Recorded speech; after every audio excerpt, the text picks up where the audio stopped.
Night. 10-minute Bible study is a little bit earlier now because we're doing live Bible study at 7, and so I need a little more time than I needed before. I'm going to be quick tonight. We're doing the parable of the weeds and the wheat. It's Matthew 13, 24 to 30, and then there's actually an interpretation of it a little bit later in verses, I believe, 36 through 43. I want to just read it, and keep in mind that it comes on the heels of Jesus getting opposition. Initially, when he does the parable in general, he is talking to the crowd, which means everybody and anybody who wants to listen. And then the explanation comes to his disciples. He's already said he's doing it so that people, well, there's some different ways of looking at it, but I think what he says when he explains why he's talking about in parables, or why he's talking in parables, is because he is getting opposition and it's harsh. And he's kind of saying, look, they're not hearing anyway. And a parable is more likely to be heard than a direct teaching because it's a story and you can enter in and it's more subtle and it's nuanced and so on and so on. And so we get to the parable of the weeds. Jesus told them, the big crowd, another parable. He said, the kingdom of heaven, sorry, my phone alarm's going off to remind me to do this.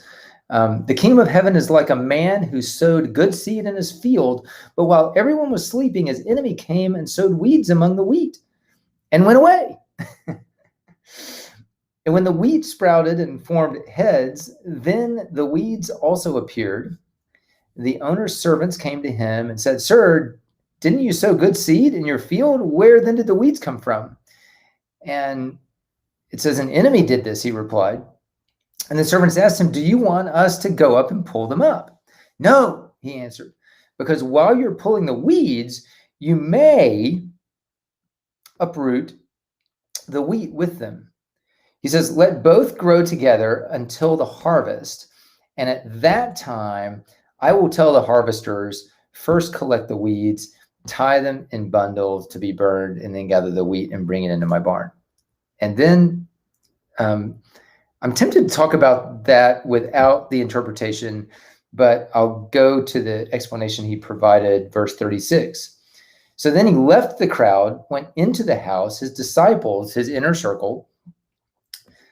They came to him and they said, explain to us the parable of the weeds in the field, right? So they're not getting this. And he said, look, the one who sowed the good seed is the Son of Man. In other words, it's him, Jesus. The field is the world, and the good seed stands for the people of the kingdom. The weeds are the people of the evil one, and the enemy who sows them is the devil. The harvest is the end of the age, and the harvesters are angels. And as the weeds are pulled up and burned in the fire, so it will be at the end of the age. In other words, the things that the devil sows are going to be thrown away. The Son of Man will send out his angels, and they will weed out of his kingdom everything that causes sin and all who do evil. So things and the people that engage in them. They'll throw them into the blazing furnace where there'll be weeping and gnashing of teeth. And then the righteous will shine like the sun in the kingdom of their Father. Whoever has ears, let them hear. So I have all kinds of questions about this. I think the basic message is pretty straightforward. Jesus is getting some opposition, and his disciple, and he's telling a story to help his disciples understand that not everybody who comes to the church or comes to my Bible study or listens to the speech on the hill or whatever, not everybody who comes to one of Jesus's sermons is going to grow up and be a genuine Christian, because there are some weeds sown in amongst the seed. And so don't expect, everybody to be perfect, even within those who are acting like they're Christian. So if you've ever been irritated with hypocrisy in the church and thought, man, we should just get rid of those people, I think one of the things that Jesus might be saying is you should be pretty cautious, because in getting rid of the hypocrites, you might accidentally uproot the people who are genuine. So that's part of it. And I think that's probably the main thing, is that we should be very cautious in trying to root out people that we don't think are being genuine. right? The people that we may label as evil or unchristian within the church. And I can see that applying in all kinds of ways. I'm curious how it applies, or if it applies at all, when someone's being overtly and damagingly aggressive about their dysfunction.